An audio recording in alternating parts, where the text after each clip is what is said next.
honored to be chosen as your president again. And I know that collectively that we will work with the community in one voice as a collective sound for justice that we started in this city 105 years ago, back in 1916. So I am more than honored to be at this spot, in this place right now, to be sworn in with all of you to work for this greater Sacramento, understanding that our territory is large, larger than most. We start in Galt and go to the Nevada line. That's how large our territory is. And so you came in us with open eyes, open mind, and a passion to do the right thing when it comes to civil rights and being the voice for the voiceless. And so as we are preparing for this swearing in, I am again eternally grateful to be your president for these next 2 years. And with that, I'm going to turn it back over to Stacy, who's going to introduce our next speaker. Thank you, Stacy. At this time, we're going to go ahead and ask the Honorable Senator Dr. Pan to come with his words and come in his way. Before we start the swearing in, we just want to give him a moment to speak, and then we will start with the first officers that he will be swearing in. Dr. Richard Pan. Thank you so very much. And it's truly an honor and a privilege to join you today and to swear in the incoming officers and the executive committee for 2021. And I do want to thank you and the President, Betty Williams, for inviting me to do so. And also certainly honored to join Assembly Member Dr. Shirley Weber as well in this very important ceremony, who will also be our next Secretary of State. Very excited about that. Yay. And also pleased to have the opportunity to recognize each of you with State Senate certificates to honor your leadership here, not only at the NAACP, but in the greater Sacramento community as you work to advance social, economic, and racial justice for your work. Here in California, we like to think that we're progressive, that we are at the cutting edge, but we have a long way to go as this country as well. And I know that each and every one of you have been in the trenches, fighting the good fight, but also continuing to push us and challenge us to move forward in a variety of different arenas to ensure that we truly achieve the dreams of not only the founders of the country, but Dr. Martin Luther King and others as well in the civil rights movement, because we won't have justice unless there's justice for everyone. And that's what we need to do. And we need to continue to move forward. I'm proud to be introducing a bill calling this year on calling racism a public health crisis. We're looking to try to address some of the historic disparities that we've seen, but also recognizing that we have to address systemic racism that's built into our communities and even our governance, and continue to move those forward. So I look forward to partnering with all of you in advancing social, economic, and racial justice here in the Sacramento region, but certainly across California and across our country. So with that, again, I want to thank you all so much for giving me this opportunity to swear in the leaders for next year for the NAACP, and again, really appreciate this privilege and honor to play this role. Thank you so very much. Thank you, Dr. Richard Pan. Thank you so much. And we're going to, for those words of encouragement, and we're going to turn it over to the Honorable Assembly Member, Dr. Weber, for her to have her opening remarks, and then we'll go right in. Well, first of all, I want to thank you and for having me with you this morning. It's quite an honor always to be president of the NAACP. Some of you know I spent a significant amount of my life as not only a member, but my husband was president and I was vice president for a number of years of the NAACP. And so I recognize a tremendous amount of work that lies ahead for all of us in areas that we thought we had overcome. You know, that we look at the situation now and we realize that more than ever, we need the NAACP and all the other social justice organizations that we've had for years. I think most of us have continued to be concerned and distressed about what we saw in the larger sense over the last couple of years, but equally important, what we saw most importantly in the last couple of weeks. The evidence, the profound evidence of the continuing racism in this country, not in a small way, but in a very large way. And I think as a result of that, we recognize that we have tremendous work ahead. And if you like me, sometimes you get a little weary, you get tired, you wonder if it really matters. Can we really do this thing? Is it ever going to change? And I think we all ask that question.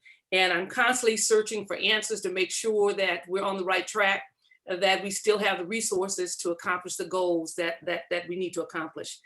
It was interesting this morning as I was listening to one of my favorite ministers that I listened to in Los Angeles, a friend of mine over the years, and he was talking about the wilderness and that we are truly in the wilderness in some ways. And he talked about Moses. But one of the things that stuck with me, he said, was that when Moses asked for a sign, God said, "What is that in your hand?" And it was his rod. And he said, "Throw it on the ground." And he threw it on the ground and became a snake. Kind of scared Moses. And then he said, "Pick it up by the tail." And he did, and it became a rod again.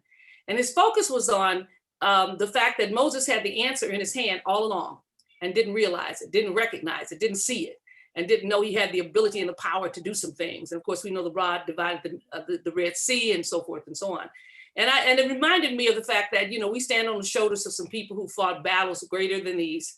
We have some tremendous resources to continue this struggle. And it may make us feel kind of tired and weary at times that, you know, we still have to do this. But keep in mind that we have everything it takes to really transform this nation. It's a tremendous task. It's a tremendous opportunity. We recognize that, but it is not something that we are not capable of doing. And I just wanted to remind you, as you take on this new responsibility and these new obligations with the NAACP, that you stand on some shoulders of some very mighty people. You know, I studied the Marcus Garvey movement in the early 1916s and 1915s. And so I know about the NAACP and the war against lynching in this country and the other kinds of things that took place and the attacks on individuals that were there. And it seems like it's been a slow crawl, but it really has been a mighty run. And we still have a long way to go. So we will not be discouraged by what lies ahead. And as long as we have chapters like the Sacramento chapter that's over 100 years old, that's still raising its right hand to take the oath of office, still committing themselves to do the good work, none of us can get tired and weary. All of us will basically put our shoulders to the wheel, and we have to look around and realize that for the first time, probably in the history of this country, we have some great allies.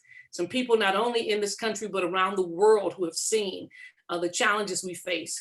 And as a result of that, are committed to helping us to eradicate the racism and sexism and all the other isms that exist in this country. So I'm so pleased that you're there, that you're joining us in this journey. As your hopefully incoming Secretary of State, we will continue to fight this battle for social justice and equality, to making sure that everyone has what they need to thrive, not just to survive, but to thrive in California and across the nation. So once again, good morning. Congratulations to all of you. I'm looking forward to working with you, with the NAACP, always across the nation, to make sure that the values and principles that we believe in remain, and that this journey we're on is a life journey. We will not get out of it. We will continue to have to work to ensure what is good and what is right and what is just. Most folks in the Capitol know that I say that justice and equality and equal opportunity is a rare flower. It requires constant love, nurturing, support if you want that beautiful garden to grow. But hatred, discrimination is a weed, and it grows best in neglect. So we will have to constantly prune and nurture and feed our garden of life if we want the beauties that are there. So once again, congratulations and good morning to all of you.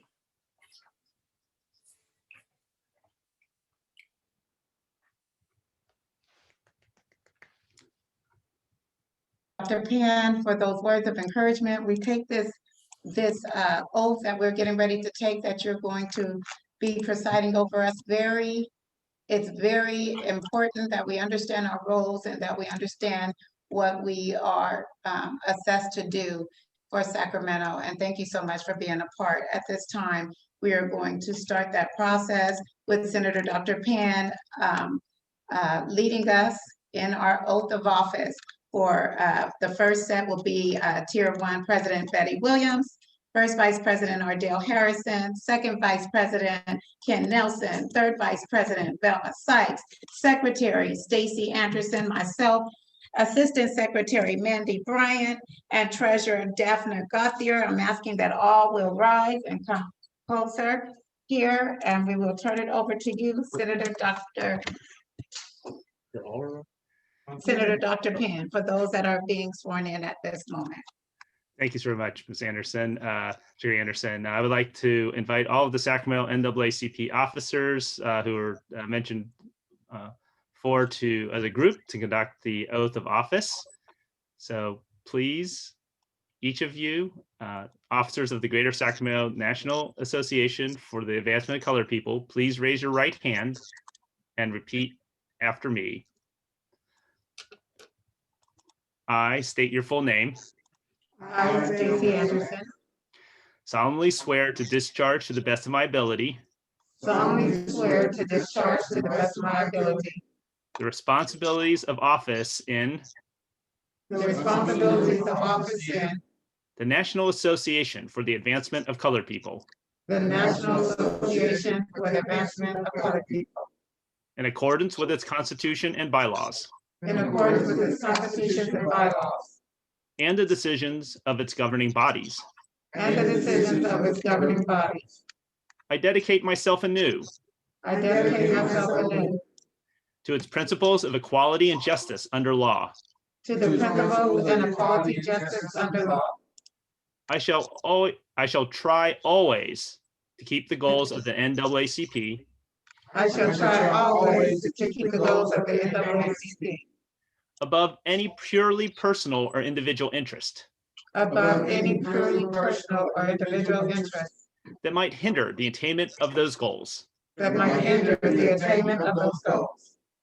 I ask the continued help of I ask the continued help of Almighty God in keeping this pledge. Almighty God in keeping this pledge. Congratulations to the new and returning officers. Yay!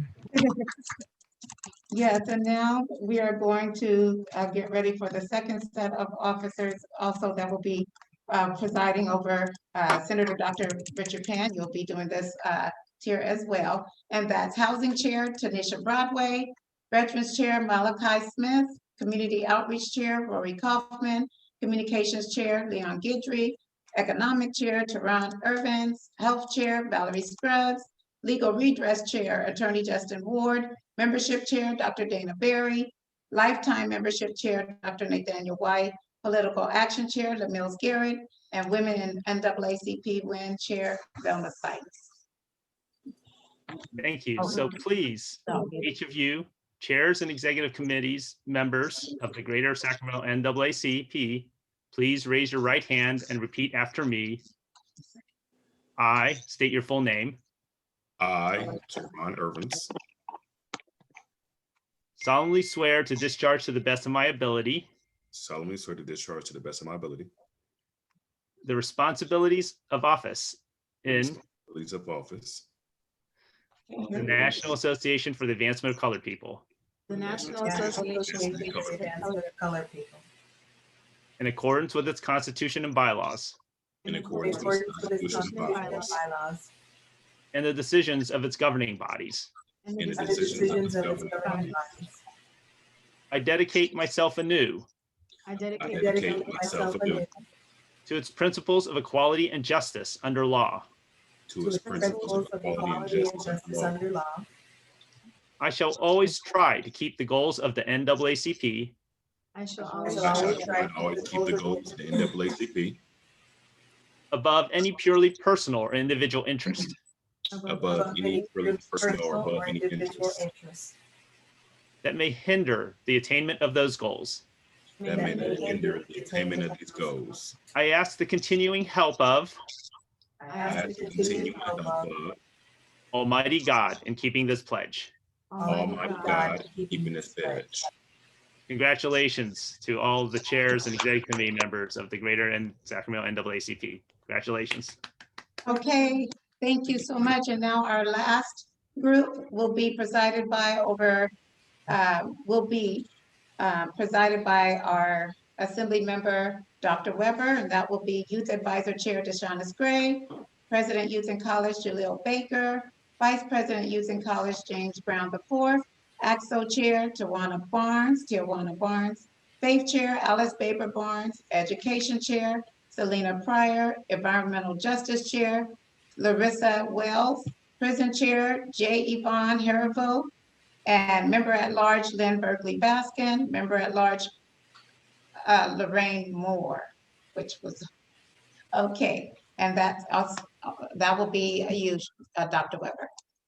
Thank you very much. And thank you so very much for asking me to do this particular honor in terms of swearing in these important chairs, and the role of these chairs is critical in keeping the organization alive. And thank Dr. Pan for being here with us, for me being here in his district this morning. It's good to be here. So I would like for you to raise your hand, and I'd like for you to unmute yourself so that we can hear you. I know at one point we thought it was only one officer and the rest of you. So we want to make sure that you're taking this pledge, that this brief, that we can hold you accountable, okay? So please unmute yourself as you get ready to take office. Repeat after me. I, and state your full name. I, Tijuana Barnes, Solemnly swear. swear Discharge to the best of my ability. discharge to the best of my my ability ability The responsibilities of office The responsibilities of office in the National Association in the National Association for the Advancement of Colored People, for the Advancement of Colored People, in accordance with this Constitution in in accordance with this Constitution and bylaws, and the decisions and the decisions of its governing bodies. and its and its governing bodies. I dedicate myself anew I dedicate myself anew to its principles of equality with principles of equality and justice under law. and justice under the law. I shall try always I shall try always to keep the goals of the NAACP to keep the goals of the NAACP NAACP above any purely personal above any purely personal or individual interest or or individual interests that might hinder that might hinder the attainment of those goals. the attainment of. of those goals. I ask the continued help I ask Continued help of Almighty God of Almighty God. keeping this pledge. and in keep keeping this pledge. Congratulations. Thank you. Thank you. Thank you. Dr. Weber, thank you so much. We wanted to go ahead and let you have any words that you wanted to say, and then we'll turn it back over to Senator Dr. Pan for his words, and then we'll end it with the president of NAACP. Just honored that you asked me to be here with you this morning. I'm still in San Diego. I'll be leaving here in a few minutes to get to Sacramento, but just honored to be here with you and to know that you are pledging to continue the work. You know, we do a lot of things in the legislature that makes things happen, but we realize that the real flavor of what we do lies in the ability of our citizens to volunteer and to add the real essence of what we try to do in the state. And so I'm just always excited over the significant number of nonprofits that exist in our communities, people who are willing to give of themselves and to deliver food to people, to go to prisons and to help young people. I mean, all of those things are really what adds the flavor to it. You know, we can do some things at the state level, but I always tell my folks in my community that the heart and throb of what we do lies in our communities, and their willingness, unbelievable willingness to basically volunteer and to have strong nonprofits. One of the things the Secretary of State's office does also is to deal with nonprofits and to help nonprofits in terms of their getting their 501c3 status. I want to make sure that we do the best we can to strengthen our nonprofits. I saw a lot of nonprofits fail during the pandemic because they may weren't as organized as you, and they didn't have maybe as strong a structure. And yet their mission was really an important mission in most communities, being able to get to the homeless, being able to feed people on weekends, and do small things that really add up to large things. So I'm just excited always when I see folks who are willing to give of themselves on the free time without any compensation coming back, but simply because it makes California stronger, it makes this nation stronger, and enhances all of us. So once again, thank you so very much for having me this morning. I appreciate what you do. It is truly the essence of California, the work that you do each and every day. So thank you so very much, and I'm honored to be here. Thank you. Julie. Thank you. Thank you, Dr. Weber. We are so honored as well that you would preside over us. We are actually, you're at our retreat, the ending of our retreat. We are endeavoring to do a good job, even better than before, as we continue this work. We're going to turn it over to Senator Dr. Pan at this time. I'm Thank going you. to leave now. Thank Take you. care. Bye-bye. Thank you. It's always a challenge to follow the amazing Dr. Shirley Weber. I just want to say that, first of all, congratulations, and really appreciate all the work, and looking forward to this coming year as we work together to address the many challenges. We also need to think about how do we continue to create and build hope among people as well, and how do we try to bridge divisions that we have in our society, but bridge those divisions toward justice, right? We're not talking about, when we say, how do we bring people together, that we have to go someplace in the middle. We need to figure out how do we move that arc of justice, right? That arc of history toward justice, as Martin Luther King said.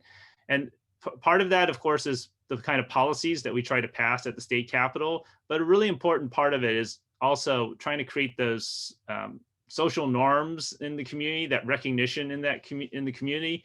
And the work of that all of you are going to be doing as leaders of this distinguished organization that's been around for over a century is so critical to us building that, but not only political will, but that basically, I'd say, the social norm that people need to value justice, right, in our communities. And you're the conscience of our community, to remind people how important it is that that dream that we have, that we are together because we value each of us equally, that all of us are equal, is something that we need to continue to talk about and to move forward. And we need to continue to be called out when that doesn't happen. And so I know that's what each of you are going to do. When we think about what's happened in the past, well, not even years, but even more recently, there's both hope and this challenge too, right? We see the divisiveness in our country, but we're also excited about the fact that we elected President Obama. We were really excited. Then we got Donald Trump, and not to be overly partisan or anything, we saw what come out. But then we now have Kamala Harris, who's our vice president, and we're going to have Shirley Weber as our Secretary of State, right? I mean, those are signs of hope, and hope's great, and that's hopefully that motivates us. But we also need to turn hope into transform it in not only hope but actually reality. And I know that's the work we're all going to be doing together. So let's take those signs of hope and get excited about the fact that we're going to have some leaders out there that are going to help us out. But all of you here who I've just sworn in, you too are leaders.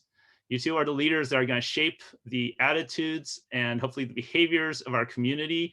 You're the ones who are going to call out when our community is going the wrong direction. And you're the ones who are also going to celebrate with us when we achieve greater equality as we try to move that arc of history. So again, congratulations. I look forward to partnering with you in the coming year and beyond. Again, thank you so much for giving me the privilege and the honor of being able to swear all of you in and to play this role as you move forward. And I look forward again to working with you as we try to bend that arc of history toward justice. Thank you so very much for having me. Thank you. Thank you. Thank Senator Pan. Eddie, Thank you so much. We're Can gonna you show turn an it over. example of what the certificate look like? Yes, as you get ready to speak, I'll go get them. Are they in yours? Yes. Um, so we'll see the example of what the certificates look like, later. So as a final word, you have all graduated into big dog country. Let me tell you about being a big dog in big dog country. When our community comes out and asks for help, with anybody comes out and asks for help, at the end of the day, they're asking for the big dogs to come for help. When you look at our nation, when they look for help from the United States, the United States is considered a big dog. When they look at South Korea, they may come with their dog showing the bones and the tail behind their legs, and they're starving and the tongue is out, and it's not as strong as a big dog. But when the community or people are calling on a big dog, the expectation is not for them to be showing their bones. The expectation is not for them to be walking along. They should be running. The expectation is not to have the tail between their legs, but the expectation is for them to be full, for them to be showing their teeth, for them to be running at the fastest pace that they absolutely can, for them to be advocates and have the voice that's larger than any voice. So when your community is calling on the big dogs, as all of you are now, your chairs and your executive committees, and you're part of big dog country. So when your community is calling on you to become a big dog and the voice for the community, I want your response to be, have you fed your dog lately? Have you joined the NAACP? Have you had the membership in order to make us a strong big dog? Because a dog cannot live by words alone. We need the membership. If you want us not to be showing our bones, not to have our tail between our legs, and to run at the fastest pace that we possibly can, you need to be a member of the NAACP and join the NAACP that's now part of the pack that we see beyond us of the big dogs. So welcome to Big Dog Country, NAACP Executive Committee 21-22. Thank you for joining us. And at this time, I talked enough so that she found the form, so that you will know that we have received, each of you will have your name on a certificate that Senator Pan has, as honoring all of you with being part of the Big Dog Country. You want to open it up so we can read what it says. So Stacy, can you read what it says? Yes, it's California State Senate Certificate of Recognition. And I'm holding up Velma Sykes, third vice president, Sacramento NAACP 2021 Executive Committee, in recognition of your leadership and ongoing contributions to the greater Sacramento community. We look forward to your branch's continued leadership, social justice advancement, and community partnerships in our region for many years to come. Dr. Richard Pan, MD, 6th Senate District, January 2021. All right. Oh, can I have a time check? It is 12:06. Oh, good, good. So everyone, thank you for your participation. Thank you for everything. I'm trying to make sure I hadn't forgotten anything. No, nada. So our work is before us. We got a lot to do. Don't forget to send something. Who's your new secretary now? Stacy. Stacy. I know Valerie, and that's the last statement that Lorraine and Valerie wanted me to say. Who's the new secretary now? Although they're going to be there supporting her. So thank you. Enjoy the rest of your Sunday. I commend you. And good afternoon, everyone. Thank you. And Bye, welcome, everybody. Andy. Thank you. Good job, Stacy. Nice job. Great Make sure we job, have your right everybody. addresses so we can mail you your certificates. You might. Thank you. Put it to the Google Drive, and then you can take that. You guys drive home safely. Okay. Malachi. That was no fun drive. Be safe. Be All safe. right, thank you.